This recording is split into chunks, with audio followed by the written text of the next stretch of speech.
Hello and welcome to knowledge on the way. आज हम discuss करेंगे मेल रिप्रोडक्टिव सिस्टम के बारे में, नर प्रजनन तंत्र के बारे में।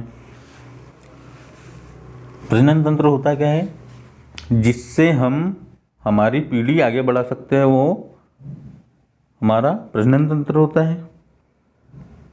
तो हम आज बात किसके बारे में कर रहे हैं? मेल के बारे में। तो आज सारी बातें मेल के ही बारे में होंगी, उसी के रिप्रोडक्टिव सिस्टम के बारे में बात करेंगे। हम देख लेते हैं कि मेल में सेक्स ऑर्गन कौन से होते हैं। पहला होता है प्राइमरी सेक्स ऑर्गन। दूसरा होता है सेकेंडरी सेक्स ऑर्गन। प्राथमिक लैंगिक अंग और द्वितीय लैंगिक अंग। अच्छा, तो अब डिफरेंस क्या है प्राथमिक लैंगिक अंग और द्वितीय लैंगिक अंग में? एक एग्जांपल देता हूं कि आप लड़के हो, है ना, आप लड़के हो, आपको पता है कि आप लड़के हो, यह आपका प्राइमरी सेक्स ऑर्गन हो गया। और जब आप किसी लड़की को लाइक करने लग जाओगे, है ना, तब हमारा सेकेंडरी सेक्स ऑर्गन पता चलता है हमें, क्योंकि secondary sex organ hormones release होने के बाद में ही हमें पता चलता है कि हाँ, हमारा सेकेंडरी सेक्स ऑर्गन है। चलिए आगे देखते हैं क्या है पार्ट ऑफ रिप्रोडक्टिव सिस्टम। पहला है टेस्टिस। पहला क्या है हमारे पास में? टेस्टिस।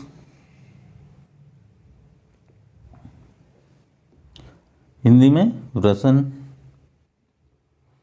मेल में कितने वृषण होते हैं? 2 वृषण होते हैं। मेल में 2 वृषण पाए जाते हैं। टेस्टिस एक ग्लैंड होती है हमारे इसमें, हमारे प्रजनन तंत्र में, जो स्पर्म का निर्माण करती है। स्पर्म का निर्माण करती है। जैसे महिलाओं में अंडाशय पाया जाता है, ओवरी पाई जाती है, वैसे ही मेल में टेस्टिस पाया जाता है। अंडाशु वहाँ पे एग का निर्माण करती है और यहाँ पर टेस्टिस स्पर्म का निर्माण करते हैं। सेकंड है वृषण कोश या स्कोटम। स्कोटम होता है हमारा ये वाला पार्ट, डायग्राम में देखना, ये वाला जो पार्ट है हमारा, ये होता है स्कोटम। इसके अंदर क्या होता है? टेस्टिस होता है। यह एक थैलीनुमा संरचना होती है। ये लाइक अ बैग जैसी संरचना होती है, और जो कि हमारे टेस्टिस का टेम्परेचर मेंटेन करके रखता है। इसका मेन काम क्या है? इसका मेन काम है टेस्टिस का टेम्परेचर मेंटेन करके रखना। किसी पुरुष में अगर एक ही टेस्टिस पाया जाता है, 1 टेस्टिस अगर पाया जाता है, तो उसे नपुंसकता होती है, स्टेरिलिटी होती है उसे, है ना। क्या होगा कि उसमें स्पर्म तो बनेंगे लेकिन कम बनेंगे, स्पर्म प्रोड्यूस होंगे लेकिन कम स्पर्म प्रोड्यूस होंगे। चलिए, और वृषण कोश की एक और, जब विंटर का सीजन आता है, तो स्कोटम हमारा सिकुड़ जाता है। क्या होता है? सिकुड़ जाता है।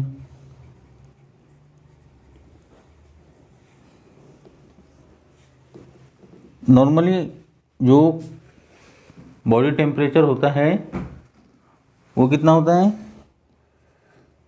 37 डिग्री सेल्सियस, और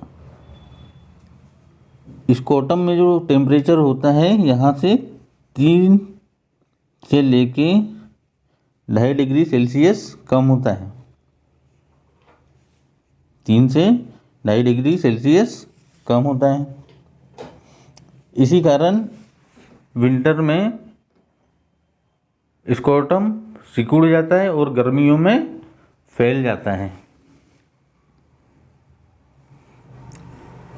टेस्टिस का वजन कितना होता है? टेस्टिस का वेट कितना होता है? टेस्टिस का वेट होता है 14 ग्राम। और लेंथ कितनी होती है? लेंथ होती है 4 से 5 सेंटीमीटर।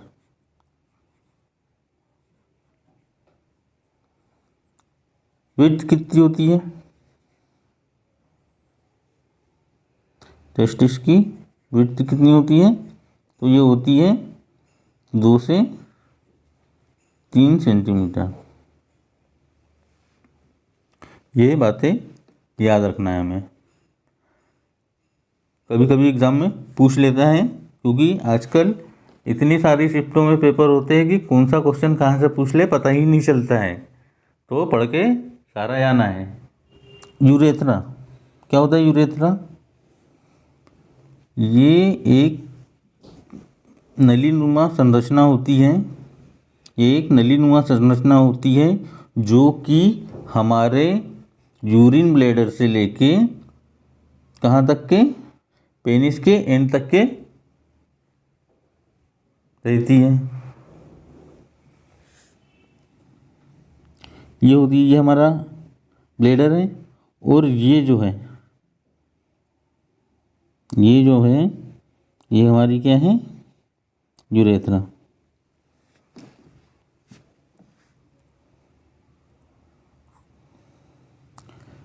अब देखेंगे एपिडिडमिस। एपिडिडमिस क्या होता है कि ये एक कोइलनुमा संरचना होती है। किसके ऊपर होती है? टेस्टिस के ऊपर होती है।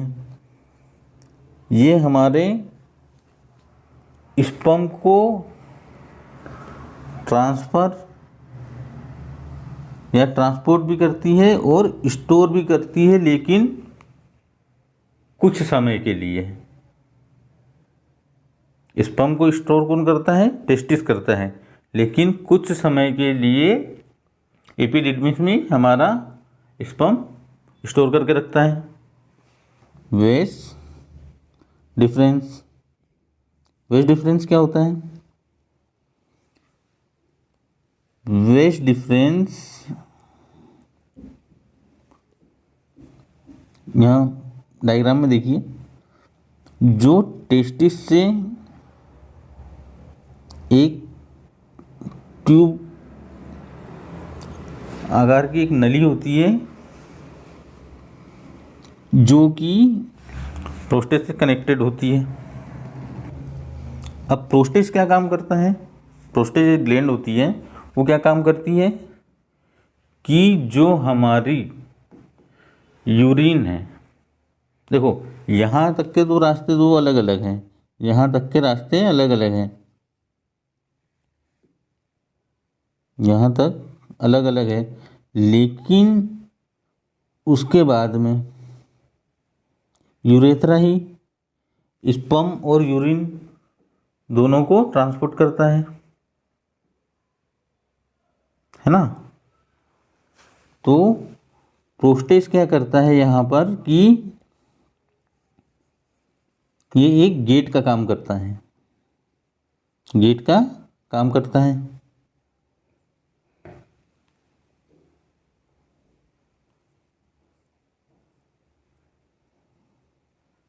सेक्स हार्मोन,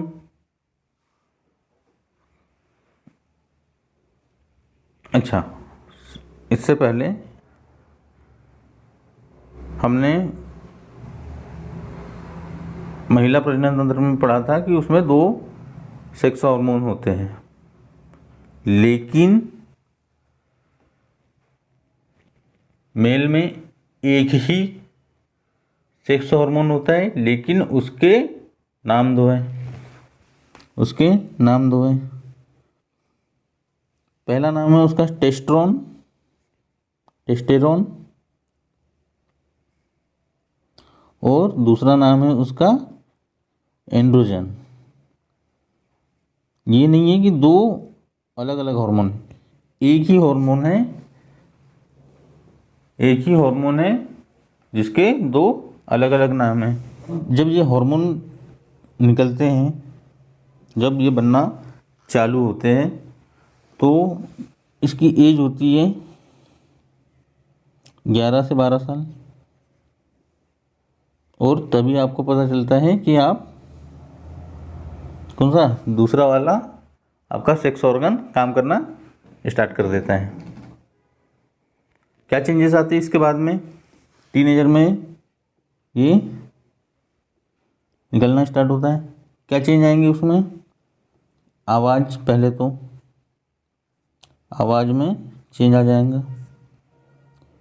दूसरी, बियर्ड और मस्टिंग आ जाएंगी। मूंछ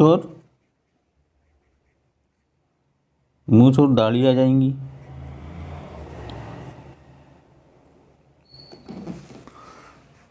मूंछ और दाढ़ी आ जाएंगी, आवाज़ चेंज हो जाएंगे। ये इसके साइन है।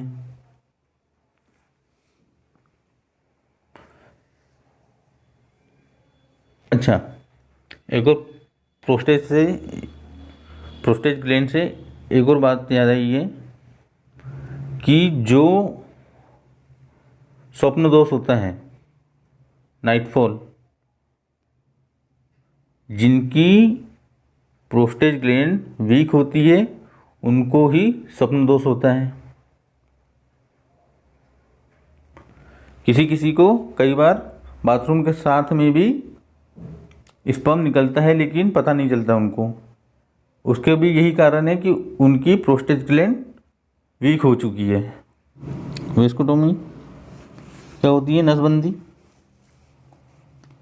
नसबंदी। इसमें क्या होता है कि वीर्य बनता तो है ना,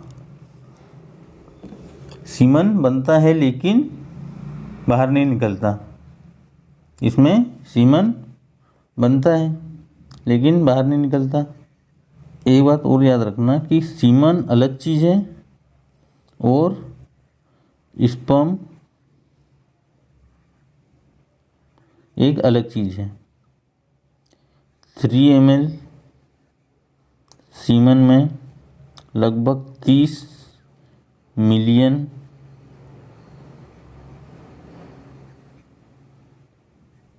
स्पर्म होते हैं। कोआपर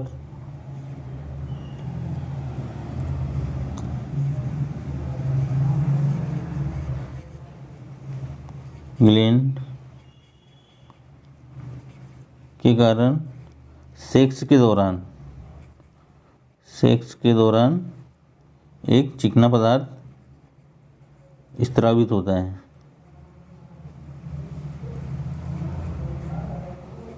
पूछा गया है ये वाला क्वेश्चन, किसके कारण चिकना पदार्थ स्रावित होता है? तो कोवर ग्लैंड के कारण। ये था आज का lecture. Thank you for watching. धन्यवाद।